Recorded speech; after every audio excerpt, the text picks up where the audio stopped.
إنما الدين النصيحة شأنها في الشرع عالي بالتعاليم الصحيحة. هدف كاسدتك مسلم كوقفكم مركم مسلم نقضه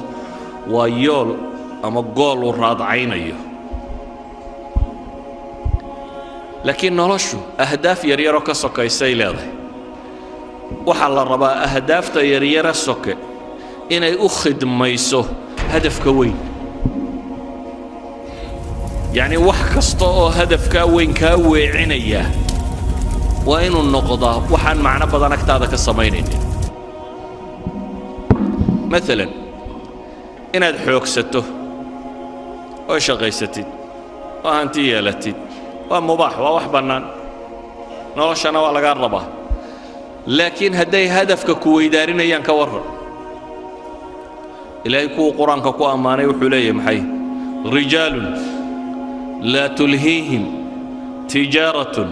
ولا بيع عن ذكر الله وإقام الصلاة وإيتاء الزكاة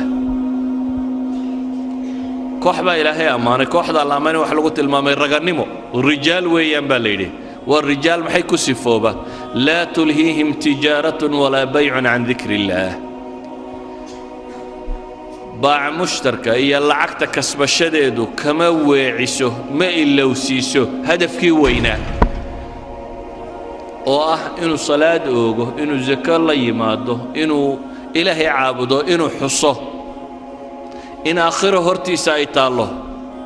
يخافون ربهم إني ربي قد كعبصريان مالن قلوبتا يقدوميسو إذن هدف كويني وحان سوكو أردامي ضباب كمردان عريان ما هكا قارن كرتا مشكلة ضدتك هاي ستاقو بدني وحوية إلهي وحوين ليه هذا الصلاة دا ما يسان محل يليلي فانتشروا في الأرض وابتغوا من فضل الله صلاة دا مركا ما يستان للكو كفافو إلهي رزاق دي سرات سدا ليلي واذكروا الله كثيرا لعلكم تفلحون لكن الكفاف هي التجارة دي وحنا هدي هدف كوين قلضيان إيجا لغو هرتقية ورجال لا تلهيهم تجارة ولا بيع عن ذكر الله وحبدا مركا ما أنت أهداف تواوين تيدتكو إلا بان وحي يريرو سكينكو مشغولا وحلقيا بان انت الساعدودات كو بحسي سكول كيات ساقدين وكورن يوم القيامة هدات ساقده مالنت أنا ساقد نما كويني جيرين halgaya baa inuu leeyahay yaad ceeboobin oo ka waran qiyaamaha marka reer nabi aadam oo dhan la sukeena hadaad ceebowdo yawma tu'raduna la takhfa minkum khafiya reer nabi aadam illa ka u dambeeya goobay taagan yihiin hadaad ceebowdo waxa laga yaabaa inaad siladay noloshu way kugu adagtay fududee oo ka waran maalinta 50,000 oo sanadooda noloshaynu joogno dhamaa imisa 60 سنة 70 سنة 60 سنة كورن مالين كنتم كونوا سندود هدد عذابنتو انت انجنية النار بل ليس لقاري كان 50,000 سنة مالنا قيامه ومالين كنتم كونوا سندود كنتم كونوا سندود بتاجنانيسة كنتم كونوا سندود بدت كان لحسابية كنتم كونوا سندود بعد عدو هل كنت اجنتهي كنتم كونوا سندود بعد واحد هرسنسا واحد حوكستي ee hadafkaasi aad u xoogsatay konton kunoo sannadood baad dhididaysaa oo dhididkaagu wuxuu gaadhayaa halka waa dunuubtaadu joogtay konton kunoo sannadood baa ragga qaar hadhsanayaan oo carshu raxmaanka hadhsanayaan ay ka mid ahaayeen dhallinyaradii ku kobocday maxay ilaahay cibaadadiis madaxdii cadaaladda samaysay kuwii habeenkii istaagay ee ishooda ay ooyeysay kuwii gacantooda midig waxay bixinaysaa gacantooda bidixaanay ogeyn kuwii shahwaatu nafsiga ka soomay ee naaga quruxda badan leh inta u yeedheen ku yiraahdeen ilaahay baan ka cabsanayaa ama inantii inanka quruxda badan leh u yeedhaa tidhi waar ilaahay baan ka baqayaa ayay dhaaf kuwaasi waxa la yidhi iyagu carshu raxmaan bay hadhsanayaan cadaabkanaad ku jirta iyo waxa kana arki maayaan ka waran haddaad sileeday nolosha waxaad u baahantahay way kugu adkaatay biyo lacabo iyo sharaab iyo waxoogaa dabdabacsani inaad u samayso ka waran konton kun oo sannadood haddii haraadka u kaa siiyo iyo ninka xawdka nebi maxamed ka cabayaan haraadayninba yacni hadafka weyne hadduu lumo noloshan soka qiimo ma leh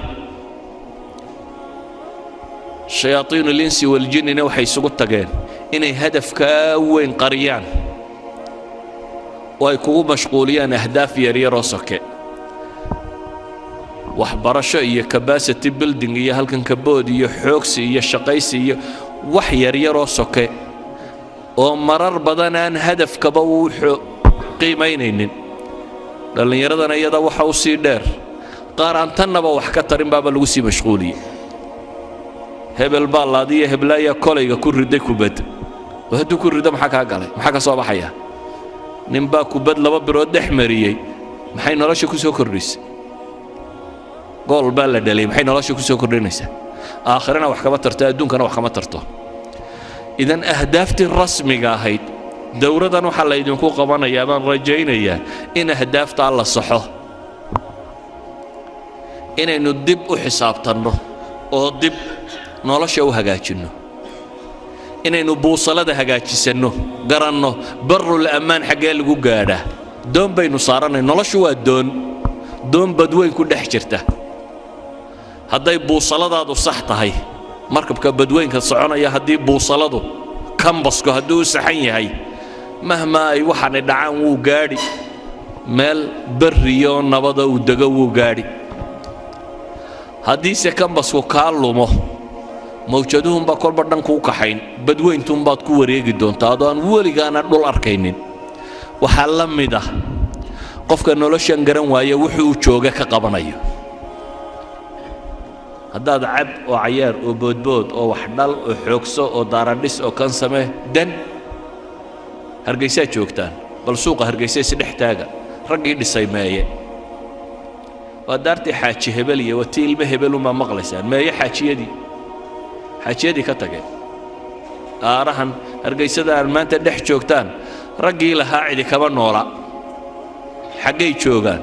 waa kuwaynu meelahan ku marro xataa magac male hadda xabaalaha ka bannaybana asxaabulqubuurkii xaajiyanimadii iyo magacnimadii iyo maamuuskii iyo hebel wixii lumiye waa asxaabilqubuur waa dadkaa godadkaa ku jira ciiddaynu ag marayno ma waxaad diyaar u tahay inaad danda intaad dhisto ku biirtid kuwa magaclaawe halkaa ku jira aan la kala garanaynin xufraddan ay ku jiraan dabcan qaar bay janno u tahay qaarna naar bay u tahay laakiin inaga agteenna waa asxaabulqubuurun waxay isweydiinta le markaa war maxaynu u noollahay dhallinyaroy xaggaa ku socotaa noloshaadu xagga ku socotaa jaamacad baan ka baxay shahaadad baan qaatay shaqo fiican baan helay war waa tegaysaaye waxaasoo dhammi waa maalmo waxaasoo dhammi kam labistum cadada siniin baa lagu weydiin doonaa labitnaa yowman aw bacda yowm fas'al ilcaadiin baa ku xigta maalin ama maalin badhkeed noloshii oo dhammi waxay kula noqon maalin ama maalin badhkeed markaad kaleba garan weydaad waxaad leedahay fas'al ilcaadiin kuwii tirin jiray bal ha la weydiiyo adigu inay maalin tahay iyo inay maalin badhkeed taad kala saari kari laaday ee bal cid labadaa kuu kala rajaxda ha la weydiiya baa taagan tahay oo nolosha ma maalin badhkeed baad dooratay marka ayuha alikhwa hadafka aynu raadacaynayno adiga lagaaga baahan yahay hadafkaa wixii lagu gaadhi lahaa cilmiya ragannimo ah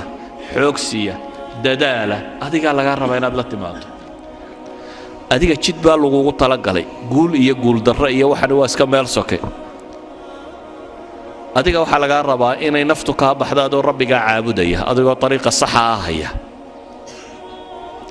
waxaa lagaaga baahan yahay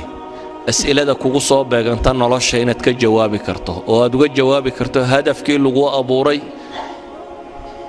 wixii aad ku gaadhayso kelmadaydu markaa waxay ku kooban tahay nolosha yoolkeedu yuu idinka qaldamin ilaahay waxaan ka baryayaa subxaanahu wa tacaala inuu ina wada sugo inuu inagu sugo ariiqa xaqa ah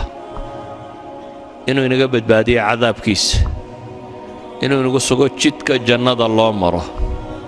kuwii islaamnimada ku dhintayna laynaga yeelo subxaanahu wa tacaala